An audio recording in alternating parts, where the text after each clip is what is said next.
Before we start, give me a few seconds to advertise my printable products on Etsy shop. Your people like Skull Art, a symbol of the death and a celebration of life. Check out my Etsy shop below the description. In there, you can find other amazing products.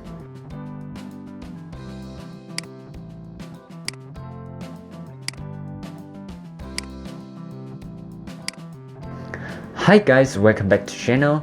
The last time I tried to publish 2 videos about React tutorial. Seems like to many people like them, it really motivates me a lot. And today is another video about React. Adding the click animation to the button or any HTML elements, so our animations look like the ripple effect. That looks so cool, right? Then we're packaging up as a React hook so we can reuse this in any React project. Before we get started, make sure you like and subscribe to my channel. It's a win-win for both of us. And now, it's showtime.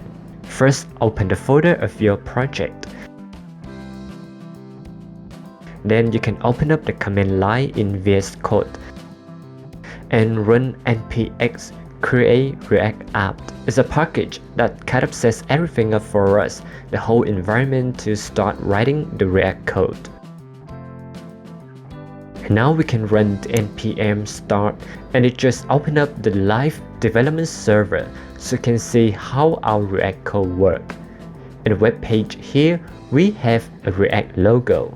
Now we need a button, so we go to app.js. In the app function, we return the app component and the button container inside of it. Next, we use the button tag to create my button. And the web page shows exactly the button I want. I can click on it, but it's not good looking. So we add some CSS style to make it look better. I want the button container to have the width of 200 pixels and automatically horizontally center the screen. Next, I want the button to have the cursors when I hover over it and set up some basic size to make it look fine. Finally, I want to fill it with the linear gradient, which combine these two colors. Okay, now we have our beautiful button. And because we do a lot of things with the button, so we need to know where the button is located. We can access this location using a reference. In React, we have a hook to solve this problem. Use ref. Before you use a hook, you need to import it from React. Next to the class name button container, we put the ref button ref. Alright, now we want to add the animation to the button. It's a side effect and we immediately think of use effect hooks. Like I said before, you need to import it from React. And right here, I call the use effect function.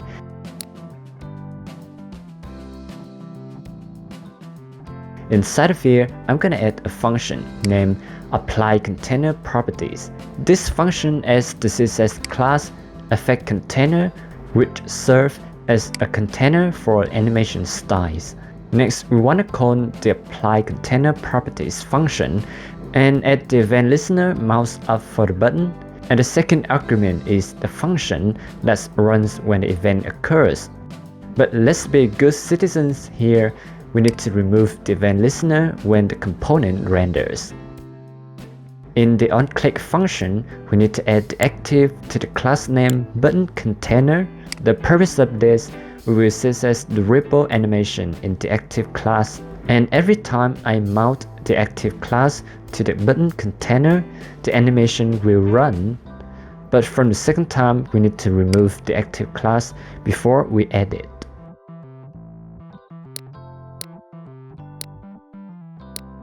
Let's check it out. When I click on the button, you can see it remove and then add the active class in a split second.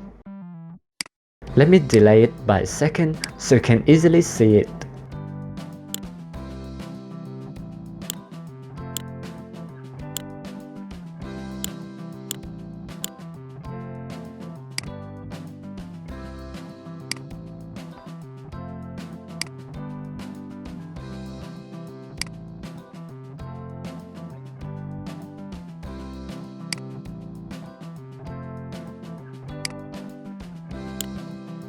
Go to index.css, and because our effect has too many properties like the name of the effect, the duration, the coordinate, the size, and the color, so that I pack those information in the effect container class. Next, we have the animation effect itself. We're using an absolute position pseudo element and applying several variables to determine where it's displayed, how large it is, what color should be. Now we can add the CSS animation for the ripple effect. Remember, when we click on the button, we remove the active class, then add it again. So right here, we're gonna CSS for the effect container, active, the pseudo class. Inside of it, we have the animation, give it name ripple, the effect duration, the animation timing linear, the animation fill mode forwards. Last, we define the ripple animation effect with keyframe. It is pretty simple. Start from a scale value of 0 and expand outwards to scale up 6. Meanwhile, the opacity gradually reduced to 0. Alright, our animation has been completed. Let's check it out. It looks so cool, but I want the ripple effect based on the mouse click position, so we need to change this value according to where we click the button. To do this, we need to work with the mouse event. Here I have a function containing all of the logic to solve this problem.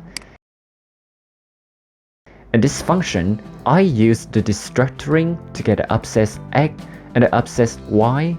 These are the coordinates of the mouse pointer between the event and the padding edge of the button. And again, I use the destructuring to get the style of the button ref, so we can easily declare the CSS style for the button. Let's see the effect top and the effect left value. It should be the coordinate of the mouse pointer reference to the button. Then minus the side abscess to move the center of the ripple circle exactly to the mouse pointer. The side abscess equal to half of the effect height and the effect width, in this case is 50. So come back to the web page. Now we have a nice animation.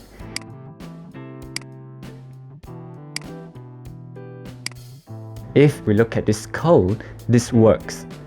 We know everything doing correctly here, but if I came into this component and saw this code, maybe I would get a little confused. Before figuring out what's going on, it's not semantic. But fortunately, in React, we have some concept, the custom hook, where we can start with use and anything follow it, like click animation.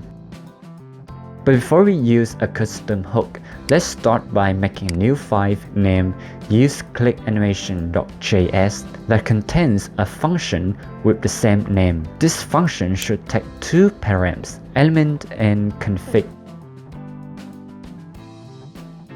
Then we cut all of these things and paste them in our custom hook.